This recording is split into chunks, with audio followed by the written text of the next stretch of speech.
y adiciona algunas disposiciones constitucionales, específicamente el artículo 107 y 123 de nuestra Constitución, en donde destaca básicamente lo siguiente: la conciliación obligatoria a cargo de centros de conciliación especializados ubicados en cada una de las entidades federativas para atender lo referente a asuntos de competencia local, y en materia federal se crea un organismo descentralizado a quien además le corresponderá el registro de todos los contratos colectivos de todas las organizaciones sindicales y además de llevar a cabo todos los procesos administrativos relacionados con dichos registros.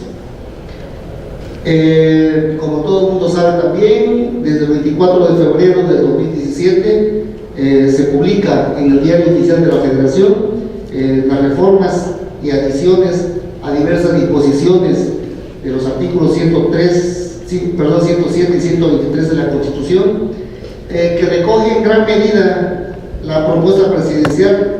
Sin embargo, hay que decirlo así, en su artículo segundo transitorio ordena la realización de las adecuaciones legislativas que corresponden dentro del año siguiente a la entrada en vigor de dicho decreto, o sea, al día siguiente, o sea, el 25 de febrero. Aquí tenemos un problema muy serio que analizar porque, pues como ustedes saben, ya transcurrió con exceso el año. Estábamos haciendo maletas para presentarnos a este Congreso cuando nos entramos con la noticia que ya se pusieron de acuerdo un equipo de senadores, comisiones unidas correspondientes, y se ha presentado finalmente a discusión un proyecto de dictamen que ya se discutió sobradamente de manera magistral con el anterior ponente, don Manuel Fuentes Muñiz. Y obviamente pues tenemos un problema, por eso estamos aquí. Entonces vamos a ceder el uso de la voz. En una primera instancia ya fue debidamente presentado al señor licenciado Luis M. Díaz Mirón Álvarez, de la Escuela Libre de Derecho, para que nos dé sus impresiones. Recibámoslo con un caluroso aplauso. Donde inicia la tierra mexicana con una super ciudad Juárez. Gracias, amigos juarenses, por su recepción. Los abrazamos, los capitalinos, porque tienen un lugar espectacular. Y efectivamente, como nos compartió el señor secretario, la señora secretaria del Trabajo, el señor gobernador, y hoy nos lo vino a compartir de nuevo y refrescar de nuevo el señor presidente municipal sustituto, Juárez tiene el 52% de los trabajadores formales, y dentro de los trabajadores formales tienen el 52% de las relaciones laborales individuales y colectivas, que es el tema que hoy nos convoca. No es un tema como los que hemos platicado en cuanto a lo que sería, no, es el tema que se nos ha asignado, que son las relaciones laborales de trabajo a la luz de la reforma constitucional que ya ocurrió. Entonces ya tenemos un año que ocurrió esa reforma, y entonces nuestra misión es compartirles, por lo menos en mi perspectiva particular, mi punto de vista. Por lo cual empiezo por agradecerle al Comité Ejecutivo de esta academia su invitación. Muchas gracias, Ángel, y muchas gracias a los miembros del Comité Ejecutivo. Los felicito por el estudio constante y permanente que hacen de la materia. Hace rato participé yo en algunas de las plenarias y doblemente me felicito porque me compartían el espíritu y la sangre de los muchachos jóvenes. Gracias a ustedes, muchachos jóvenes, porque gracias a ellos, a ustedes, nos vemos nosotros en ustedes hace 40 años, 45 y quizás 50. Así que, muchachos, gracias. porque no saben lo bien que nos hacen a nosotros. ¿Cuál es la realidad al día de hoy de las relaciones laborales colectivas en nuestro país? 1. Simulación. 2. Protección legal. 3. Un número importante de contratos colectivos de trabajo que son pasivos. Contratación colectiva pasiva. 4. Vicios. Ya nos compartía ayer el maestro Natividad y hoy en la mañana el doctor Fuentes, algunos de esos vicios terribles. Uno de ellos la protección de acreedores, otro de ellos la extorsión, otro de ellos el exceso, el mal uso del empleo de la subcontratación. Y este efecto del mal uso de la subcontratación, con el efecto también nefasto y protector, junto con sindicatos blancos de esas empresas de subcontratación. Para privar, lo veíamos ahorita en la plenaria, lamentablemente, de algunos derechos. Sin embargo, amigos y amigas y jóvenes estudiantes, no eso es nada más las relaciones laborales que hoy tenemos, No eso es todo. Sí tenemos en México relaciones laborales de verdad. Colectivas tenemos de verdad.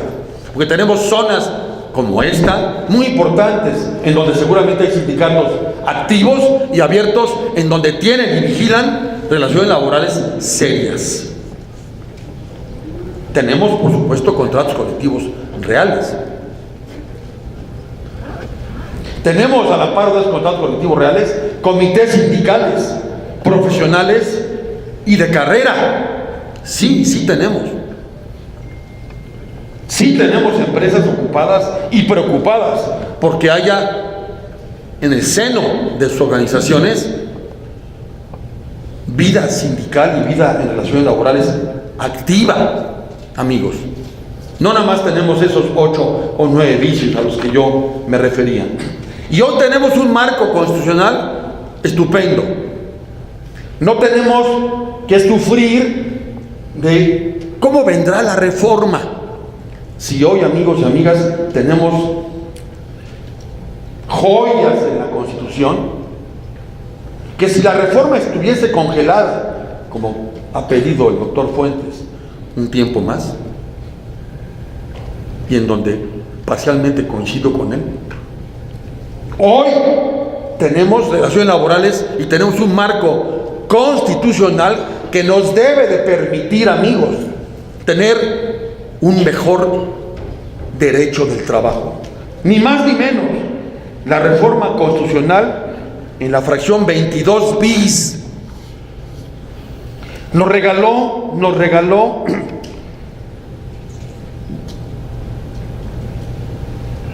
la garantía de la negociación colectiva. Nos regaló la representatividad de las organizaciones sindicales.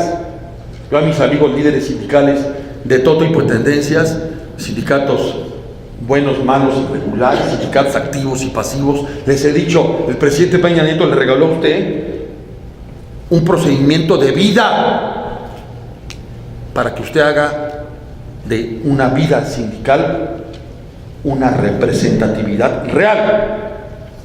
Nos habla la Constitución en la fracción, en el inciso B de la fracción 22 bis, de que el contrato colectivo deberá tener certeza jurídica, y que para la resolución de los conflictos entre sindicatos el voto de los trabajadores deberá ser personal, libre y secreto. Eso no lo teníamos antes. Eso es una joya que está en la Constitución hoy.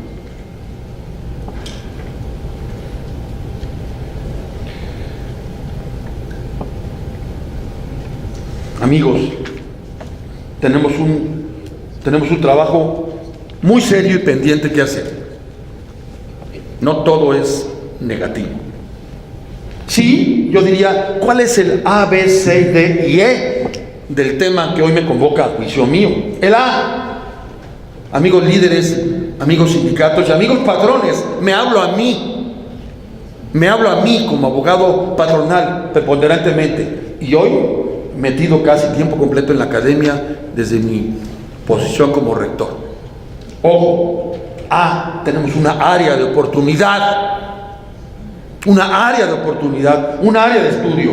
B, bienvenidos las ideas, bienvenidos los caminos diversos. Todos los caminos van a llegar a Roma. Todos los caminos nos van a llevar a una vida de relaciones laborales colectivas serias, tarde que temprano. C, relaciones laborales de calidad. D, la democratización en los procesos. Representatividad igual a democratización. Una lucha por la cual Manuel Fuentes y todos mis queridos amigos abogados de la Asociación Nacional de Abogados Democráticos de la República han luchado, igual que la academia, más de 50 años, por una democracia en el seno de nuestras organizaciones. Y una ejecución con reglas claras. ¿A qué nos va a obligar? A tener obviamente un trabajo más serio, mucho más serio. Tenemos que ser serios. A tener una contratación colectiva activa, a transitar ese modelo. Y por lo tanto, en ese tema tan hermoso que la Constitución mandata de una representatividad, caramba, los sindicatos serios de trabajadores y de patrones y las empresas serias que quieran ayudar y coadyuvar, porque las relaciones laborales colectivas son de dos, no nada más son de uno, son de dos. Bien decía ayer Ismael, el espíritu tripartista, por supuesto, no se acaba, O sea, las relaciones laborales son por naturaleza tripartitas. El tripartismo existe y existirá. Lo vivimos todos los días en las organizaciones y en las empresas, pequeñas, medianas y grandes. Y por lo tanto, ojo, para con los trabajadores y los sindicatos hay un ejercicio espectacular para: 1, reclutar gente; 2, capacitarla; 3, educarla; 4, prepararla; 5, desarrollar los planos; 6, identificar líderes. Toda esa tarea es bien difícil. Identificar líderes. Hacer de esos líderes 7 un plan de carrera. Léase, amigos y amigas, llevar de una vida pasiva a una vida activa, a una vida normal, a una vida seria en las relaciones laborales individuales y colectivas. Y con ello, a mayor crecimiento y seriedad de las relaciones laborales colectivas, menor simulación en el tema de relaciones laborales colectivas e individuales. Los esquemas del outsourcing seguirán siendo excepcionales. Yo, ¿por qué no le di? El otro día se lo comenté a un académico, hoy senador de la República, a quien seguramente, me refiero a Tereso Medina, que seguramente recibirá de parte de nuestro presidente las 10 o 15 propuestas que habremos de hacer para corregir esa última iniciativa. Y yo ofrezco, aparte, ya se lo dije al líder también de la Academia en Durango, platicar y acercarnos con el senador Héctor Flores, hoy, que lo acaban de nombrar la semana pasada como cabeza de la Comisión de Justicia, para que este tipo de cosas, este tipo de errores graves se corrijan. Pero regresemos a las relaciones laborales colectivas, en donde hay, como ustedes ya advirtieron, oportunidades. Hay muchas áreas de oportunidades serias. Tenemos, amigos, que cambiar el modelo. Tenemos que trabajar para y por el cambio de modelo. Y eso implica, como diría Pablo en el Evangelio, cambiar nuestra actitud. Cambiar nuestra actitud.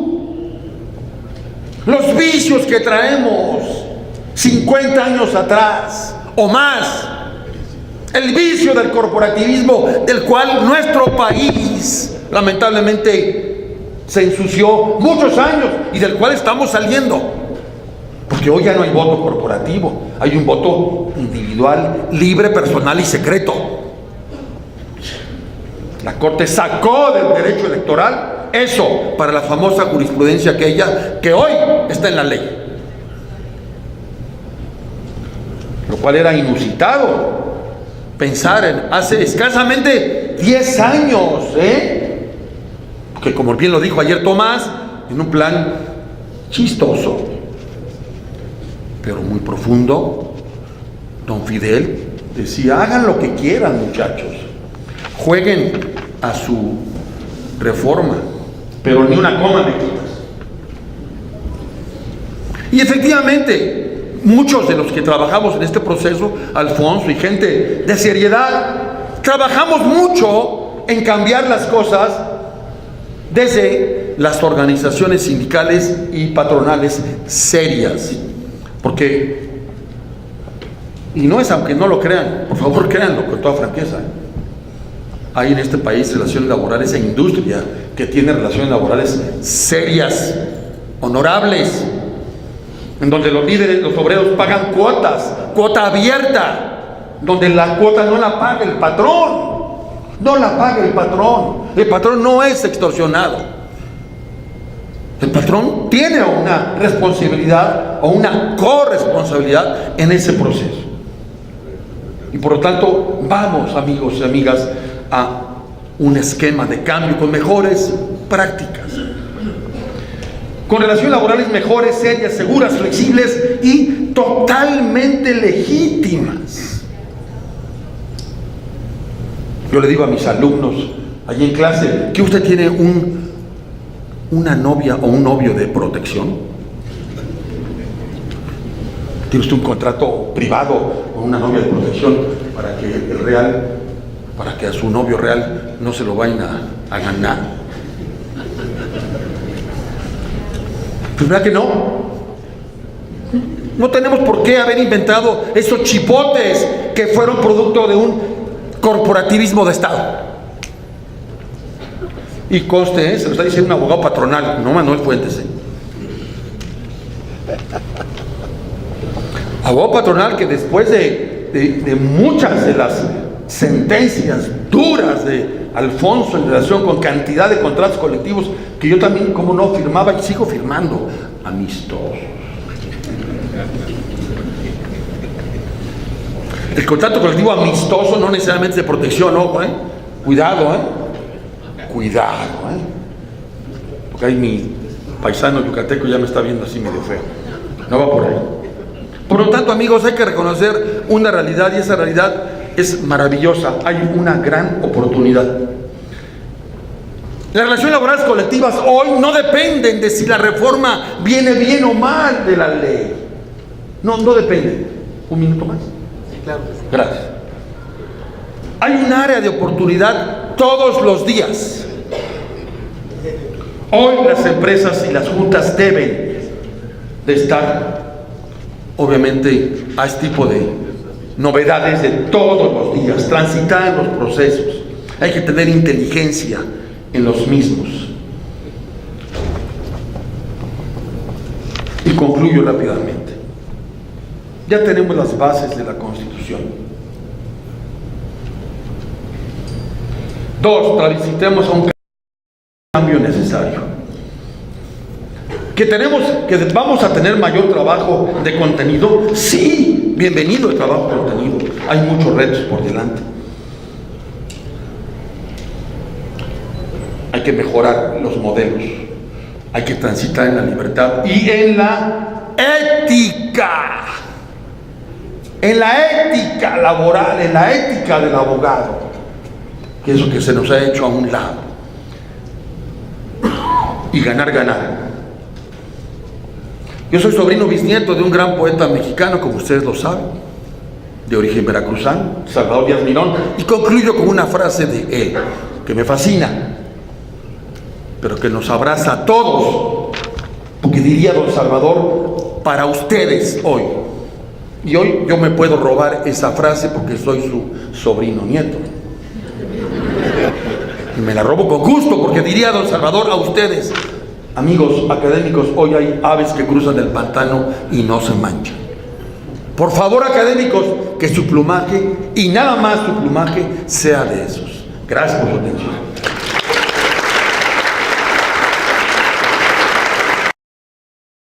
Muchas gracias. Quiero primeramente agradecer a esta Academia Mexicana de Derecho y Previsión Social el que me haya permitido, me haya dado la deferencia de estar con ustedes. También, por supuesto, a mi estimado amigo Ángel, uno de los motores para que esto funcionara, y por supuesto no puedo dejar de mencionar a mi maestro Ori Robaina, que fue pues la primera piedra con la que nació este evento. Adelante. El tema es las relaciones colectivas a la luz de la reforma constitucional. Tengo que ajustarme al tiempo y el tema, por qué decir, da para mucho. Por lo tanto, subrayo por delante que solo y únicamente referiré lo que tiene que ver con relaciones colectivas de trabajo a la luz de la reforma. Adelante, por favor.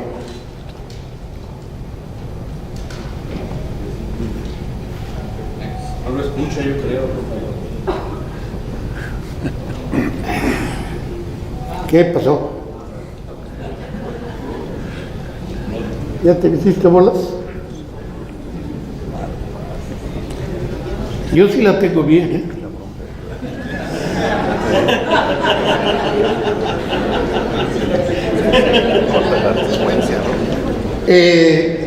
para darle un poquito más. Para iniciar, quiero yo resaltar algunos de los aspectos torales de la reforma constitucional con la finalidad de pasar después a apreciar si el proyecto que hoy se encuentra prácticamente a discusión en el legislativo cumple con las expectativas. Adelante, por favor.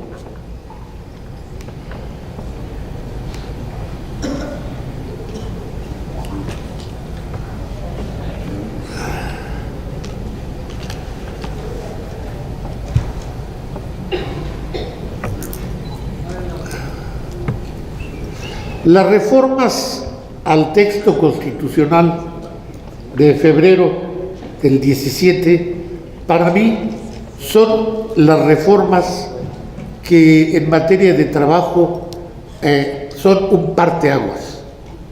Las reformas más importantes en 100 años de vida del artículo 123, a la vez que la Constitución.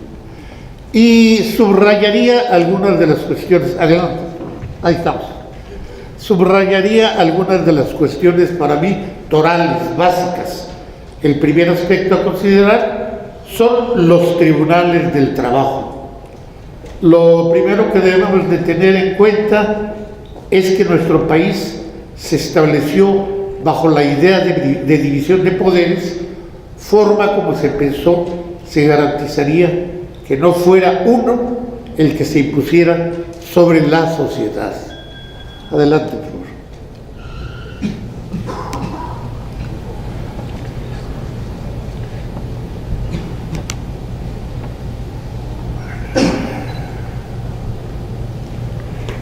Las consecuencias que apreciamos en esto son muchas y muy importantes. Son y solo son los tribunales laborales los que deben resolver los conflictos del trabajo. Con las reformas a la Constitución liquidamos las juntas de conciliación y arbitraje y podemos discutir mucho sobre el papel que jugaron en su momento, sobre cómo surgen y sobre cómo están en la actualidad.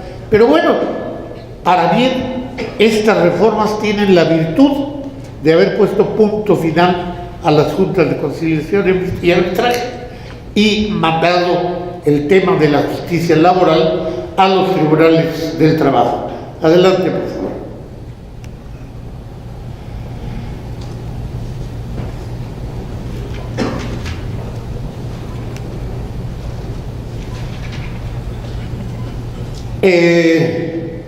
Desde la ley de 1931, los temas indicados han sido temas a debate que políticamente fueron solucionados mediante la conformación de un sistema de relaciones sociales corporativas con todas sus consecuencias.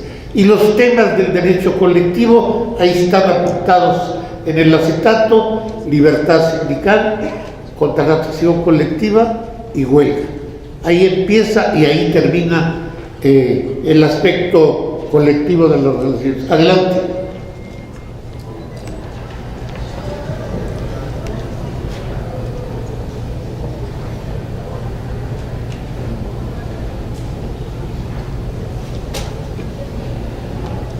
Existe en el texto de la reforma constitucional la cita que ustedes están apreciando, y su alcance es de significativa importancia. Cuando se trate de obtener la celebración de un contrato colectivo, se deberá acreditar la representación de los trabajadores. Bueno, perfecto. Por supuesto que no puede haber un sindicato que no represente trabajadores. El tema de discusión, y ha sido el tema de discusión siempre, ¿cuántos? El texto de la ley nos habla de que con 20 fundas un sindicato. Hay quien dice el 100%. Bueno, no. Vámonos con cuidado. Adelante, por favor. En el texto constitucional también se establece que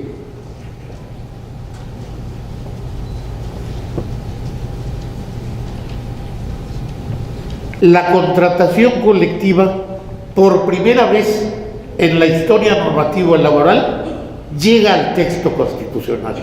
Esto por sí solo es suficiente para avalar, respaldar, estar de acuerdo con la reforma de 24 de febrero de 2017. En mi larga historia como laboralista, fue la primera y creo que va a ser la única vez que me pronuncio felicitándome por una reforma. Yo públicamente me felicité de esa reforma, con independencia de que fuera promovida por la Presidencia de la República. Los procedimientos que se tienen que seguir para alcanzar la celebración de un contrato colectivo será ante la instancia judicial. ¿Por qué razón? Porque si leemos el texto de la Constitución, en esos procedimientos no se concilia, mentira, se decide quién es el dirigente sindical, y eso es una decisión judicializable. Se decide cuál es el sindicato titular del contrato colectivo, y no puede ser una negociación de te doy tantito o me das tantito, o ¿cómo le hacemos? ¿Qué negociamos? ¿Tú quieres la titularidad? Yo también. Por lo tanto, hay un conflicto que se tiene que dirimir o ante los tribunales o en la calle. Y si se viola el indicado contrato, ¿es o no materia judicializable? Claro que sí.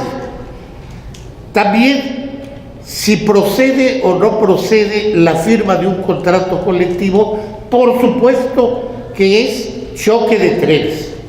Es decir, la reforma constitucional a la que venimos haciendo referencia nos permite apreciar que no son temas conciliables, sino de determinación por parte de un tribunal judicial.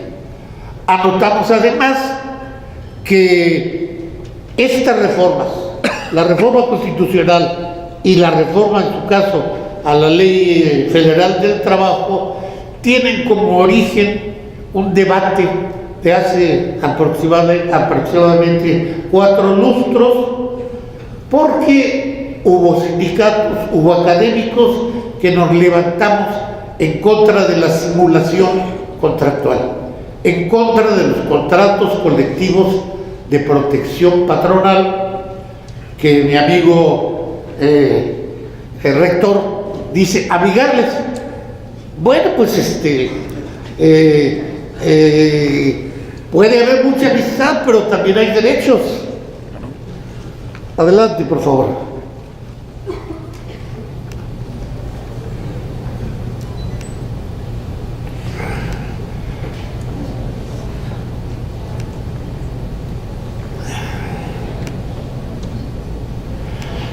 El texto constitucional nos hace un señalamiento por demás importante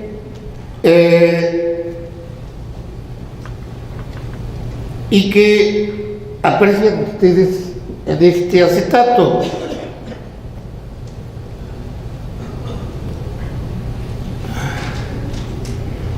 La reforma de Peña Nieto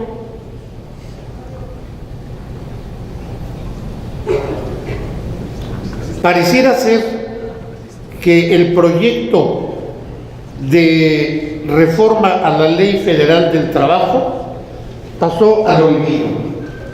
Y así vemos que la primera, pues no existe. La segunda, presentada por personeros de la CTM y de la CROC, fue el eje de lo que hoy se está discutiendo. La tercera, que era la propuesta UNT-PRD, pues tampoco, dale un clic más, tampoco fue tomada en consideración, y yo creo que de manera amigable pues debemos de oírnos. Y la cuarta, que fue la del PAN, pues prácticamente ni existió. En la consideración de motivos que se hace al proyecto de reforma, no se menciona la del PAN, no se menciona la de Peña Nieto, y se hace una muy ligera referencia a la propuesta del PAN. Adelante, por favor.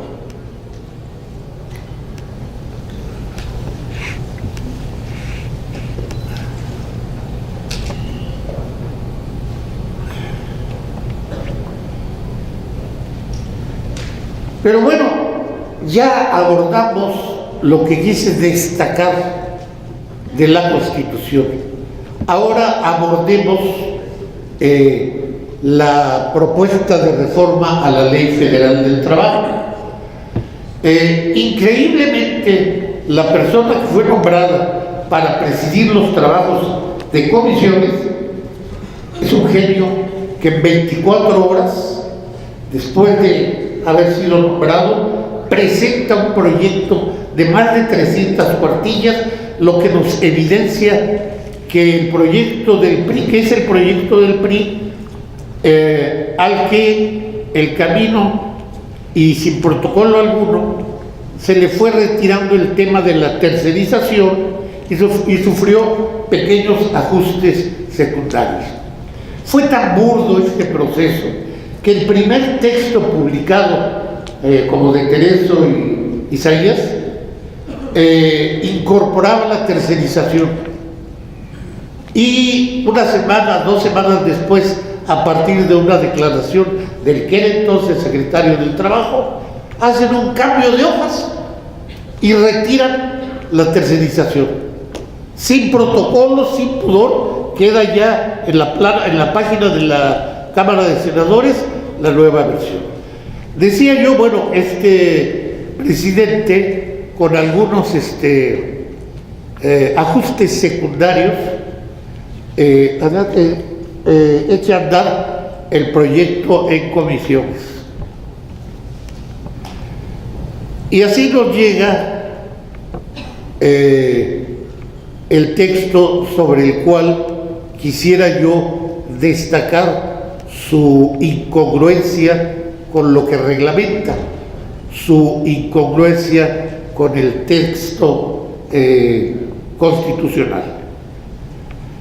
El artículo 387 nos da la impresión de que va más allá de lo que la Constitución estableció. Dale otro clic, por favor. Es decir, nos pone una serie de requisitos para el ejercicio del derecho de huelga que no se desprenden de tal y como quedó establecido en el texto de la reforma de febrero del 17. Adelante, por favor. Y este artículo 387 lo vamos a vincular después con el que tiene que ver con la huelga, y verán ustedes cómo es un tejido fino de control y mediatización, y yo diría manipulación. El artículo anterior y el que ahora estamos refiriendo, 390 bis, entenderemos sus alcances al momento de revisar la huelga, y nos daremos cuenta que más que pretender terminar con los contratos colectivos de protección, la ley reglamentaria pretende legitimarlos como la única forma en que se accede a la contratación colectiva, y de paso mandar a la huelga al cajón de los olvidos. Y eso lo sostengo como una seria preocupación de que esta reforma a la Ley Federal del Trabajo no puede pasar tal y como fue presentada. Siguiente.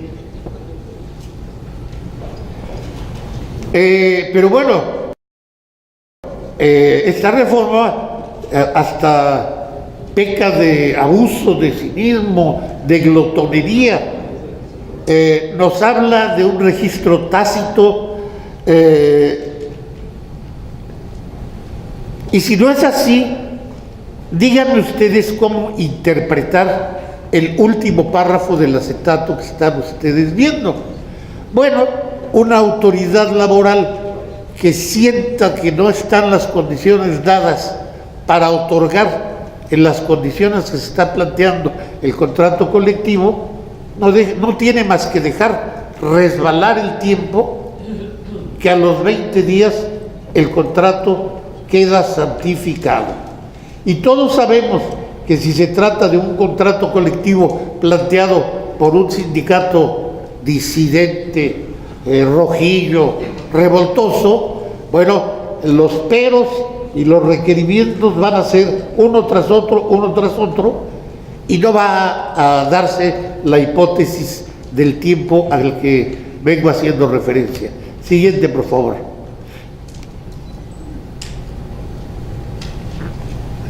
El emplazamiento a huelga.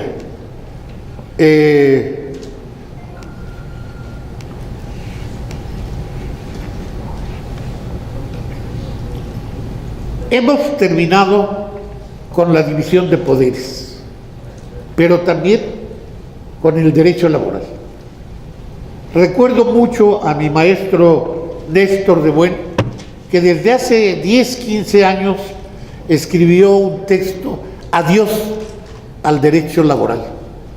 Y bueno, cuando vemos estos requisitos para el ejercicio del derecho colectivo, los vinculamos con los requisitos para la constitución de sindicatos, y toma de nota, pues creo yo que no es difícil concluir que el derecho laboral, que el derecho social, pareciera ser que se pretenden desaparecer del escenario.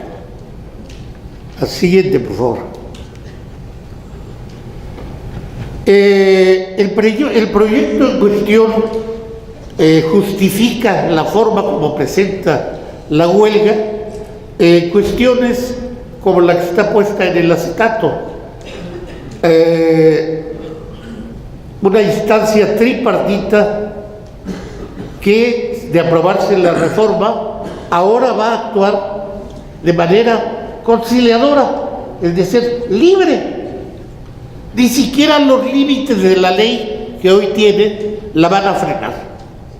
El conciliador va a decidir por su inspiración conciliadora para dónde inclina la balanza.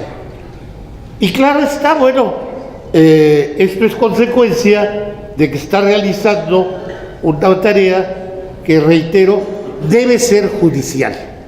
Siguiente.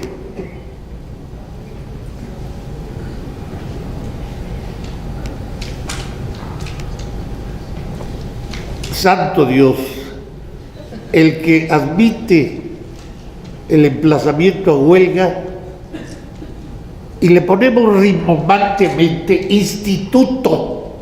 No es cierto. Le ponemos rimbombantemente para asemejarlo al Instituto Mexicano del Seguro Social y justificar una estructura tripartita que la reforma constitucional pretendía liquidar. Y en vez de liquidarla en la ley reglamentaria, la reforzamos. El tribunal pasa a ser el panteón de aquello que no se resuelva en la instancia conciliadora. Púdranse en el tribunal, pero si quieren resolver, aquí estoy yo. Una institución en realidad debe llamarse Centro de Conciliación en materia federal y Centro de Conciliación en materia local. No tiene por qué dársele el nombre de instituto más que como pretexto para incrustar una estructura tripartita que, insisto, la reforma constitucional en su declaración y en su contenido borró o pretendió borrar. Siguiente, por favor, y estoy terminando.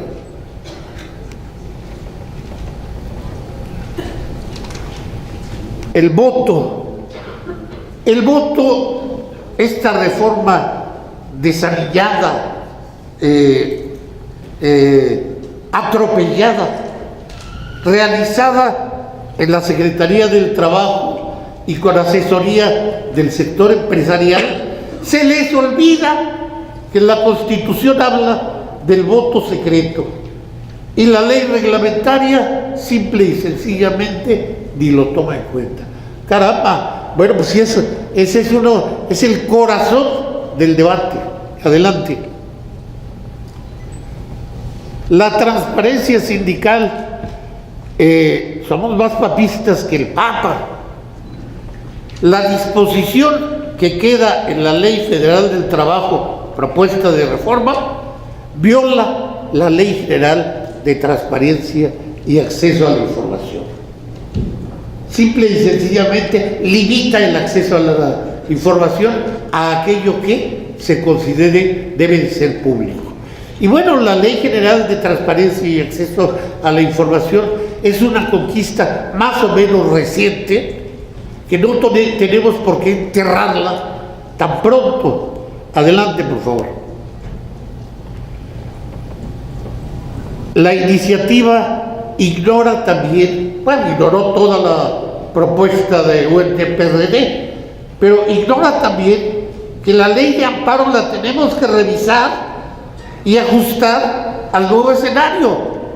¿Qué pasa? ¿Que son tan ignorantes nuestros legisladores que se les van cosas como el voto en la Constitución, como la transparencia en la Constitución y en la ley? Como una ley tan significativa como la ley de amparo se les pasó de noche. Adelante. Mis conclusiones, y ahí voy a debate con mi amigo Díaz Mirón. La reforma propuesta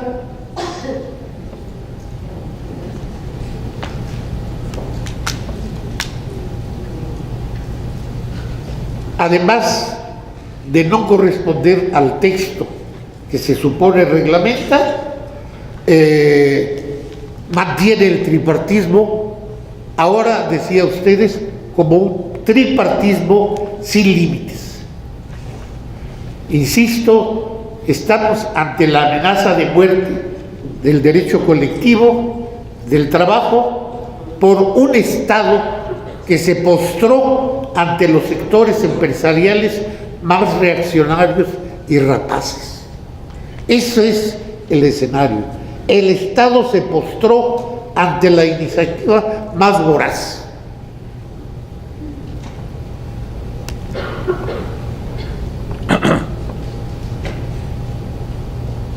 La consecuencia va a ser, antes de que se apruebe o después de que se apruebe, la lluvia de amparos.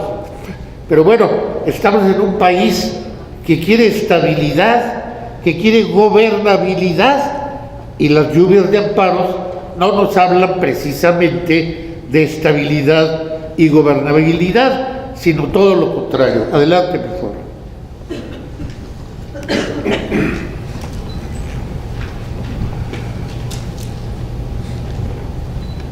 El proyecto de ley reglamentaria nos habla de las instancias conciliadoras que vienen a fortalecer el derecho de sindicalización y de contratación colectiva. Yo pregunto, ¿en verdad? ¿Lo dicen en serio? ¿O fue un plumazo que se les fue ahí en las consideraciones y que a lo mejor debieron haberlo quitado? Adelante, por favor. A nivel internacional, esto nos va a costar. Este proceso surgió por la crítica internacional, sí, a los contratos colectivos de protección patronal. Fue una demanda a nivel de la OIT, particularmente Tribunal de Libertad Sindical, la que obligó a la iniciativa de reforma constitucional y nos colocó después en la iniciativa de reforma a la ley reglamentaria. Nada más que los tiempos pasaron y entre la reforma constitucional y la reforma a la ley reglamentaria se atravesó el señor Trump, que nos vino a descomponer el escenario. Y ahora el mismo gobierno trata de darle vuelta al asunto, ya que los Estados Unidos nos dicen que les importa sombrilla los tratados de comercio con México. Por lo tanto, bueno, pues a pretender a partir o a través de la ley reglamentaria echar marcha atrás con la reforma, insisto, más importante que en materia laboral ha tenido nuestra Constitución. Se apuntó al presentarme que me toca en este momento ser coordinador del Observatorio Ciudadano de la Reforma Laboral.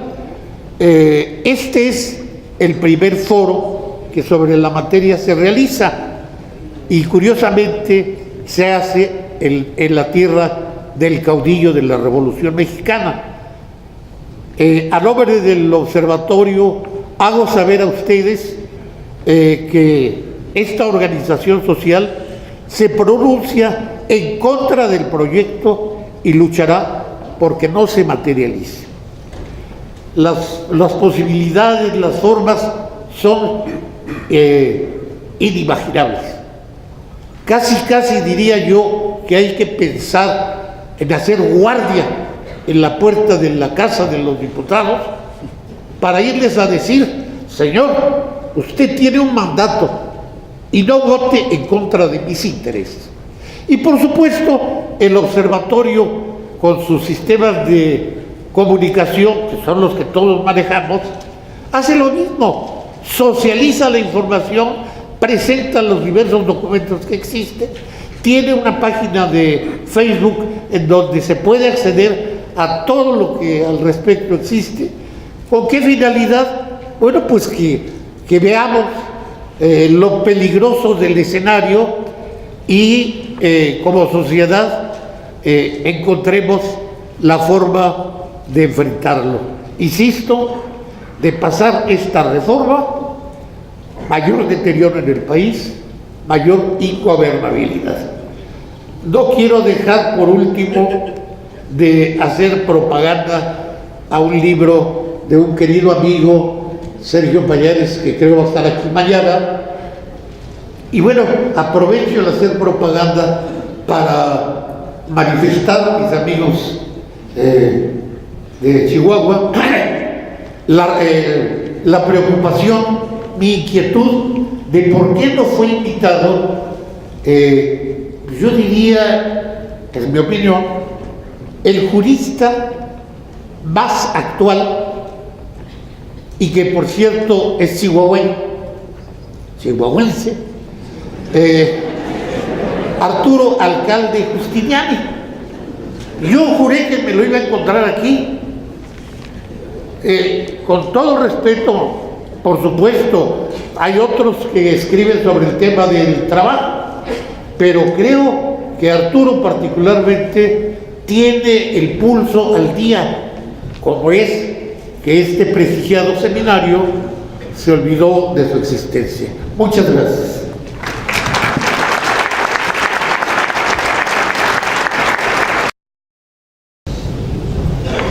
Muchas gracias, buenas tardes. Deseo agradecer en principio al doctor Ángel Guillermo Ruiz Moreno la oportunidad de poder participar en este panel. Esperemos responder a las expectativas.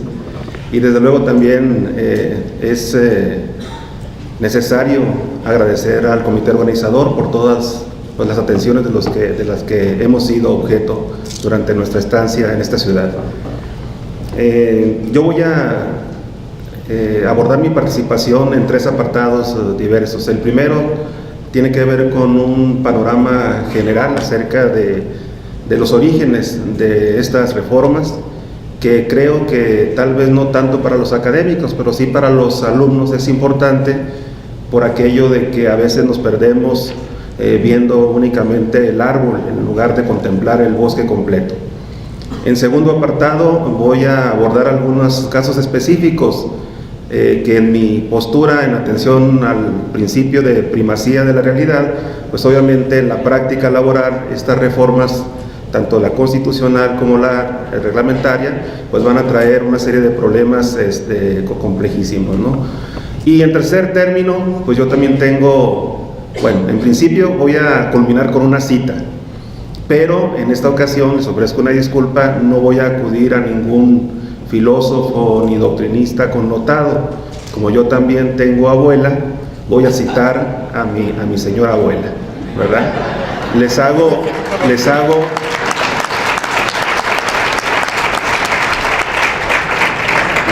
la aclaración desde ya que mi abuela es una persona sin estudios, pero obviamente con una inteligencia sobresaliente. Y eventualmente, como toda buena sinaloense, es mal hablada a más no poder. Así que les ofrezco, reitero, una disculpa de antemano. Como los académicos. Como los académicos, ¿no? Bueno, en el tema del panorama general, insisto que principalmente esto va dirigido a los alumnos aquí presentes.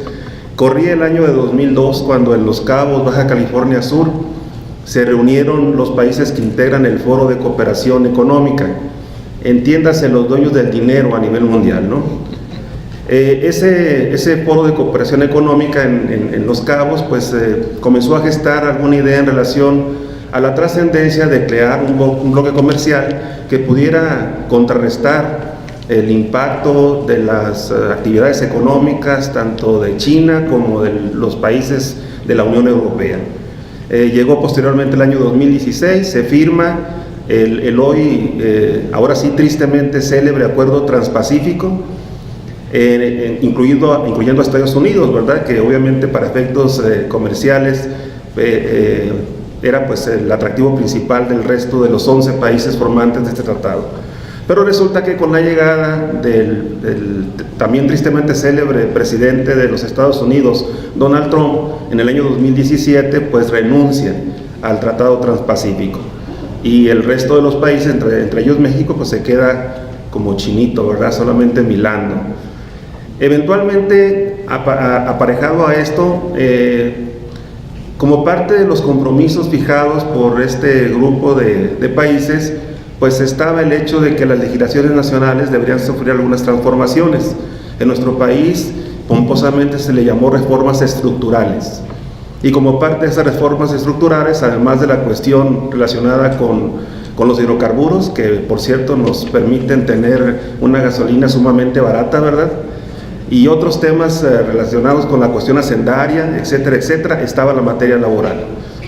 A la par de esto, les comento que en alguna medida me sentía muy orgulloso cuando, participando en algunos foros académicos en el extranjero, obviamente previo al año 2012, se abordaba el tema de la legislación mexicana y se le visualizaba como el derecho laboral clásico, eventualmente anacrónico, como que nos habíamos quedado en la historia, porque no nos habíamos subido a ese tren de la globalización, y todas aquellas formas contractuales y regulación de relaciones laborales que se daba a nivel internacional, inclusive en el caso de algunos países sudamericanos como Argentina, Brasil, Uruguay, resulta ser que en México no se había matizado, no se había presentado.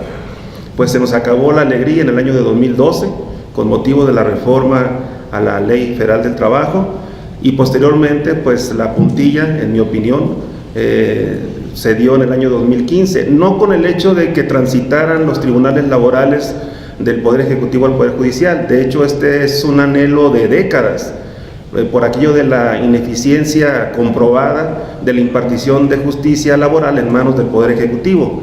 Eventualmente, una buena noticia era el transitar al Poder Judicial. El problema es cómo lo hicieron y cómo pretenden aprovecharse, más allá del texto constitucional, a través de este proyecto tan llevado y traído en esta asamblea de reforma a diversos ordenamientos, entre ellos la Ley Federal del Trabajo, ¿no? Entonces, al final, la conclusión en este apartado sería el hecho de que no es la búsqueda del beneficio para los trabajadores lo que constituye el antecedente de las reformas laborales, sino que evidentemente estos grandes grupos o duopolios político-económicos que están pues rigiendo al país son los que están empecinados en tratar de modificar la norma laboral, no satisfechos con lo que ya hicieron en el año 2012, incluyendo contratos o formas contractuales que otrora eran ilegales. En ese sentido, y les suplico no me tomen como anarquista, ¿verdad?, en mis comentarios. Eventualmente reitero que lo que tengo muy presente es el principio de primacía de la realidad, ¿no? Hay algunos aspectos importantes, obviamente son muchos. Si leemos el texto de la reforma, nos podemos tropezar de cuando en cuestiones que significan auténticas aberraciones desde el punto de vista no de redacción o terminológico, sino inclusive en relación con los fines que persigue el derecho laboral tradicionalmente como fue concebido en nuestro país. Traigo a colación 3 aspectos, si me lo permiten. El primero estaría relacionado con la actualización del denominado principio de representatividad de las organizaciones sindicales, como suele suceder en nuestro país, que, si me lo permiten, sería el país de la chimoltrufia, ¿verdad? Porque como digo una cosa, digo otra. Eventualmente, 3 referencias históricas hacia abuelo de pájaro. Venustiano Carranza, en el año 1916, decreta que la huelga será castigada con la pena de muerte. Y al año siguiente, 1917, con motivo de la promulgación de la Constitución que actualmente nos rige, la huelga se convierte en una garantía social. Con motivo de la reforma laboral de 2012, hasta antes del día último de noviembre de 2012, los abogados fuera de la conciliación, ¿verdad? Pero ahora, entrado en vigor la nueva ley o la reforma, pues bienvenidos los abogados, ¿no? Al final, ningún presidente antes o después de la reforma prohibía el acceso a un abogado que llegaba con un tremendo cheque, ¿verdad? Me refiero yo para efectos de conciliación, desde luego, ¿no? Entonces, en esta dinámica, este principio de representatividad de las organizaciones sindicales obviamente es plasmado de manera en la que se pierde la noción de cuál es la situación real de las organizaciones sindicales y de cómo se establecen las relaciones laborales y cuál es la reacción patronal frente a algunos intentos por parte de los obreros de tratar de cumplir con aquel añejo principio equilibrador de las relaciones obrero-patronales. En este apartado, pues es obvio que ya se comentó el hecho de que se va a pedir ahora a los sindicatos cuando emplazan a huelga por la firma de contrato colectivo en que en forma previa acrediten la representatividad, lo que constituye obviamente un cambio radical de postura, porque ya la jurisprudencia 15/2003, cuando algunos tribunales en el país intentaron comenzar a aplicar un criterio como este, pues dijeron que esto era inconstitucional y que eventualmente estos argumentos de que el sindicato no representaba el interés legítimo de los trabajadores se tenía que dar como defensa patronal con motivo de la solicitud de inexistencia de la huelga. Pero ahora pues va a ser un requisito de inicio. Un requisito de inicio que, como comentó el conferencista del día de hoy, trae un problema de carácter terminológico, porque él comentó correctamente que desde el punto de vista constitucional se habla de representatividad y tratándose del texto de la reforma se habla de representación, que son dos cuestiones totalmente distintas. Eventualmente en el tema de la representación tendremos que ir al capítulo de capacidad y personalidad de la Ley Federal del Trabajo y obviamente ver la aplicabilidad de las reglas del artículo 692 de la Ley Federal del Trabajo y acudir al cúmulo necesario de cartas poder firmadas ante dos testigos por parte de cada uno de los trabajadores. La pregunta es si esa va a ser la respuesta. También, como parte de estas observaciones, tratándose de los contratos colectivos de trabajo, quiero compartir dos inquietudes con ustedes. El primero, que en el texto constitucional, y tanto en el texto constitucional como en el ámbito propuesto como ley reglamentaria, se habla de depósito y registro, cuando son dos cuestiones totalmente distintas. En el caso del depósito entendemos que es el acto material a través del cual cualquiera de los firmantes del contrato colectivo lo exhiben ante la oficialidad de parte del tribunal, con los efectos frente a terceros que ya conocemos, el hecho de que no se puede emplazar a huelga si hay un contrato depositado, etcétera, etcétera, etcétera. Ahora el mecanismo previsto tiene que ver con un registro y llega al extremo de, tal y como acontece con el derecho de huelga, a hablar del registro automático de los contratos colectivos de trabajo, una vez transcurrir los términos otorgados por la norma, para que la autoridad analice de vista y dicte una resolución en relación con este registro. Insisto que esto también va a traer de manera muy importante zozobra, incertidumbre en cuanto a los efectos del contrato colectivo frente a terceros, como lo tenemos concebido tradicionalmente. Y en un tercer apartado, que para el caso de Baja California quiero compartirlo, me parece muy muy grave. Dice el artículo 390 bis, inciso C, que también ya fue compartido previamente por algunos de los panelistas, que para el registro del contrato colectivo se deberá anexar, entre otras cuestiones, una lista con los nombres y número de seguridad social de cada trabajador sujeto al contrato colectivo de trabajo. Eventualmente esto tiene que ver con el principio de efectos universales en la aplicación del contrato colectivo de trabajo. El artículo 379 que maneja el tema de que el contrato colectivo de trabajo se aplicará a todos los trabajadores independientemente de que formen o no parte del sindicato contratantes, tiene aquí un problema, se presenta un problema. Les voy a comentar de manera práctica qué es lo que acontece en Baja California, y específicamente tratándose de organismos descentralizados. A la luz de los organismos descentralizados, ya lo sabemos, jurisprudencia 1/96, se rigen por el apartado A de la Constitución Federal, del artículo 123, apartado A. Resulta ser que, pues obviamente, el instrumento en el cual constan las condiciones colectivas de trabajo se denomina contrato colectivo de trabajo. Para tener acceso al contrato colectivo de trabajo, la tradición laboral en Baja California establece que a los trabajadores de esos organismos descentralizados se les pide que tengan una base sindical para poder tener acceso a la aplicación plena del contrato colectivo de trabajo. Luego entonces los trabajadores que no cuentan con esa base sindical, obviamente cuando ven que sus compañeros reciben prestaciones y salario, pues las lágrimas les corren por las mejillas, porque eventualmente el nivel de prestaciones que reciben uno en comparación con los otros es totalmente diverso. Los incentivos o bonos por buena disposición, eficiencia, puntualidad, bonos de transporte, educativo, etcétera, etcétera, pues no se les entrega, y el argumento es este. En términos de la Ley Federal del Trabajo, si analizamos el texto vigente, ninguno de los 1010 artículos de la ley menciona para nada el concepto trabajador de base. Y esto es así porque el concepto trabajador de base es un concepto eminentemente burocrático.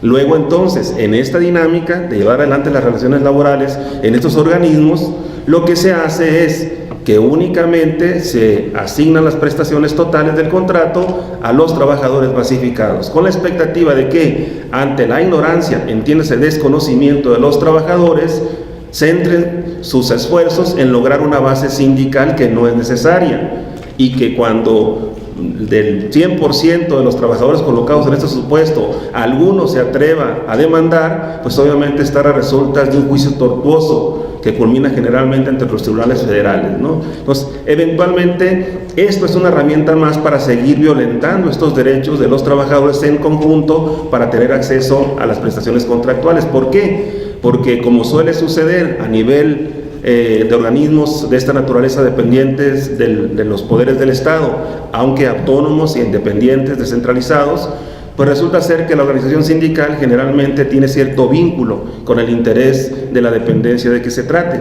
y eventualmente también al momento de compaginar o compartir ante la solicitud de registro estos listados, pues van a dejar fuera a muchos trabajadores que van a tener que pelear porque se les cumpla con el principio de efectos universales en la aplicación del contrato colectivo de trabajo.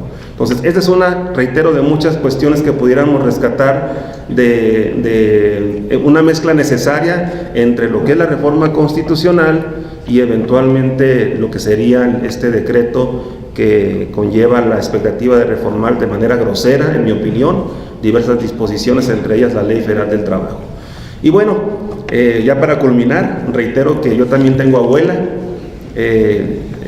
Mi abuela, insisto, no carece de estudios, pero es muy mal hablada. En algún momento al platicar con ella y decirle, fíjese abuela lo que está pasando con la materia laboral, en 2012 pues eventualmente legalizaron las cláusulas de prueba en los contratos colectivos de trabajo, establecieron la posibilidad de que los trabajadores tratados como auténtica mercancía sean suministrados, cuando pues pomposamente la ley establece que el trabajo es un derecho y un deber social, que no es artículo de comercio y demás. Y no solo eso, abuela, sino que ahora primero nos solucionaron con un cambio en el transitar de las juntas de conciliación y arbitraje del Poder Ejecutivo al Poder Judicial, pero cuando nos dijeron que además de eso iban a aprovechar la pasadita e iban a incorporar muchas cuestiones donde en su conjunto las modificaciones propuestas van realmente a afectar la estabilidad individual, colectiva, la seguridad, la justicia en perjuicio de los trabajadores, pues se me hace que es una postura no adecuada.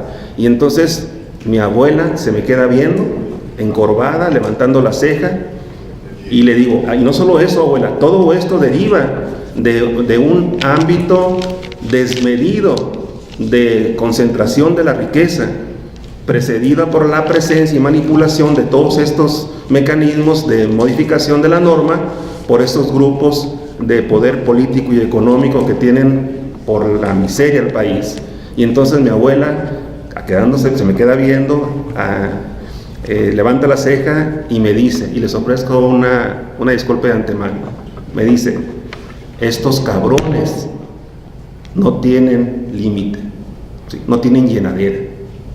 Yo creo que eso lo compartimos tal vez en términos diferentes todos los que estamos presentes ante el hecho de que consideramos eventualmente realmente injusto lo que se pretende hacer con el derecho laboral en nuestro país. Muchas gracias.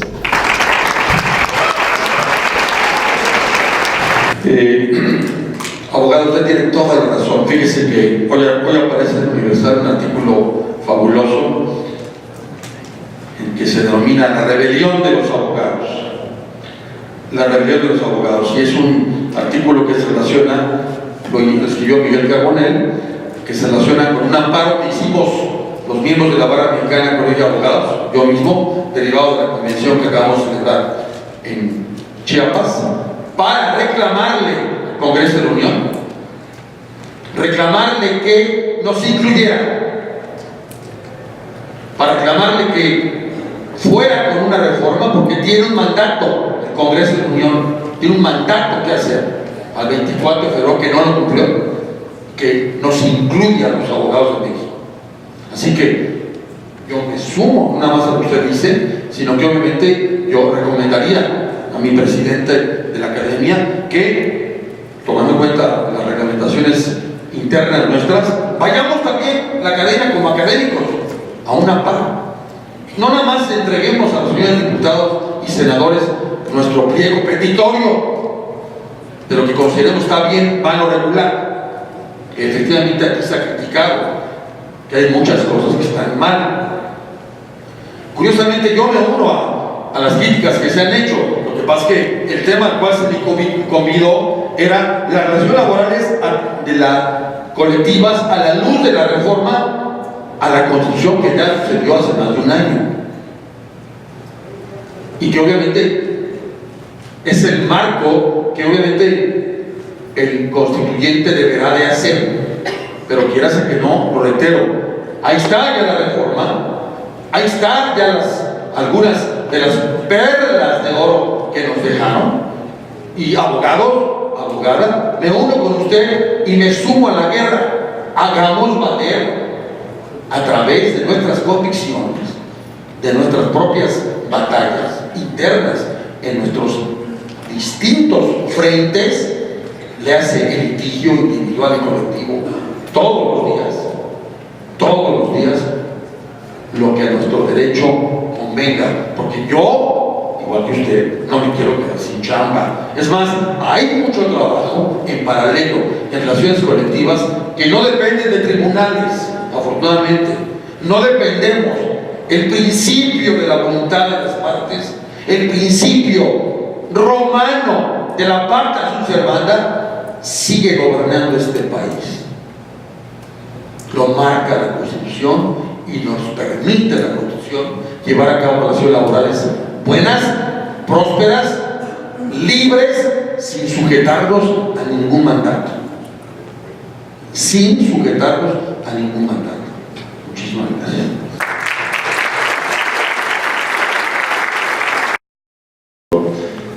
Yo vengo de Tamaulipas, José Gómez Porcino en sus órdenes, y no estoy totalmente de acuerdo con la opinión de la abogada en cuanto a que los abogados seamos agachones. Y no estoy de acuerdo porque en los últimos 25, 30 años yo he estado tratando de proponer, he estado escribiendo, he estado publicando, he estado haciendo valer formas para cambiar la situación. El problema es que hay mucha gente que son expertos o que se ostentan como expertos, que escriben cajón con G y que son capaces de presentarse en los foros más altos con múltiples errores de ortografía, y así quieren cambiar las cosas, que pretenden creer que tienen la respuesta a todo sin darse cuenta que no han entendido de lo que están tratando de manejar.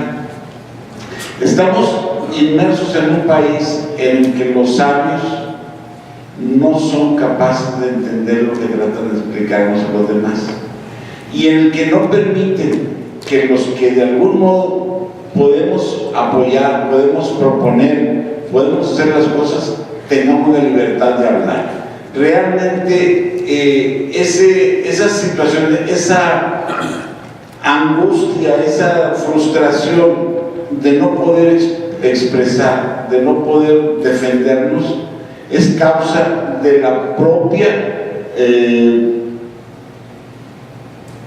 situación política que tiene México, y lo que necesitamos hacer es levantar la voz. Yo lo vengo haciendo desde hace muchos años.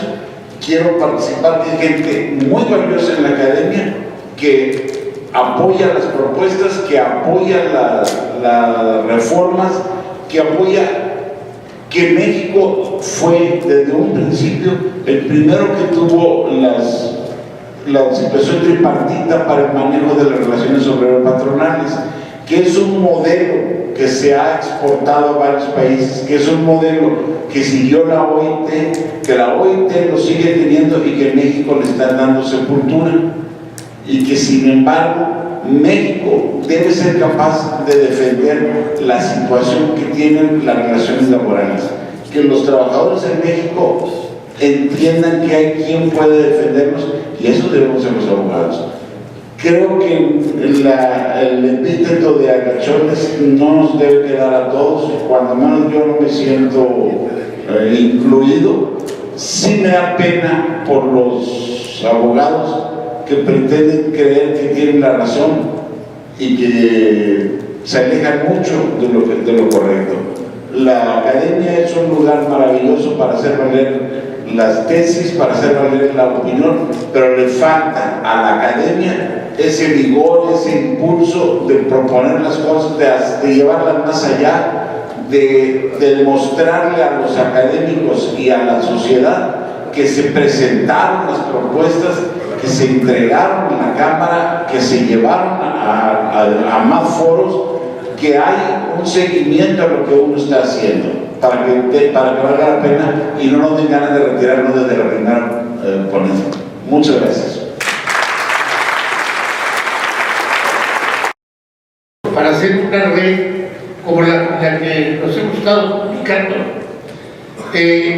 hicimos un acervo documental, y lo que no consigue Manuel lo consigue otra persona, ahí entra y el debate se está dando, y las propuestas, digamos, de qué hacer, irse a parar a la Casa de los Diputados, tomar el Senado, bueno, aparecen ahí.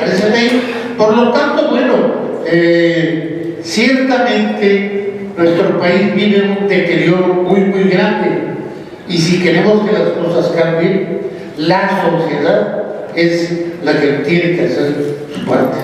Gracias. Un panel diverso, un panel plural, un panel donde se escuchan, como lo dije desde el inicio, todas las voces y todos los puntos de vista, porque me parece que eso es lo que construye la ciencia: discusión de ideas, refutación de ideas y conciliación de ideas. Ese es el proceso de la creación de la ciencia, y el derecho, lo dije al momento de mi alocución, es una ciencia, y esta es una ciencia social, no hay ciencias exactas en esto, esta no es una ciencia exacta, se mueve por otras cuestiones, por otras circunstancias, y hay tiempos y tiempos.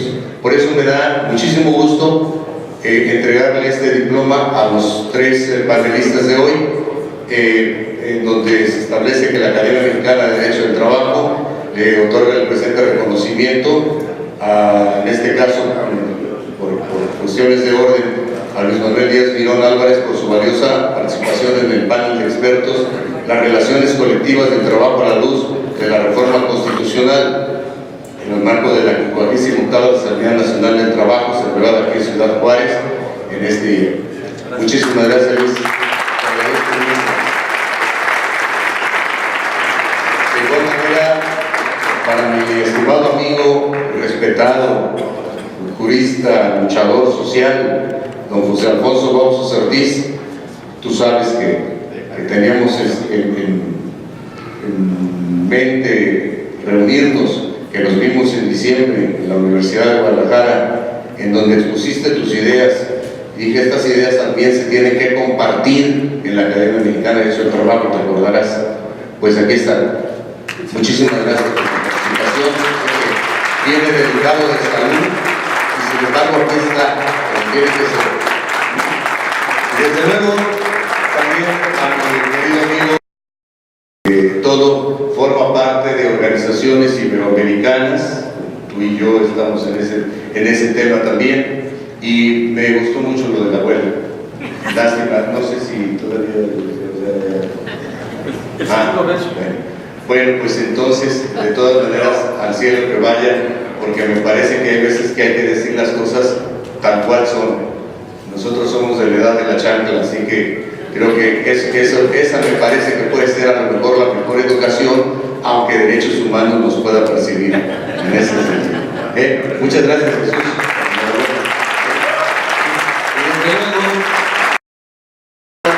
Mi amigo el doctor Ángel Asensio Romero, él también tiene lo suyo. sé cuáles son sus posturas y me parece que hay una comunicación estrecha con el tema que se trabajó. Si despertamos inquietudes, eso es lo que queremos.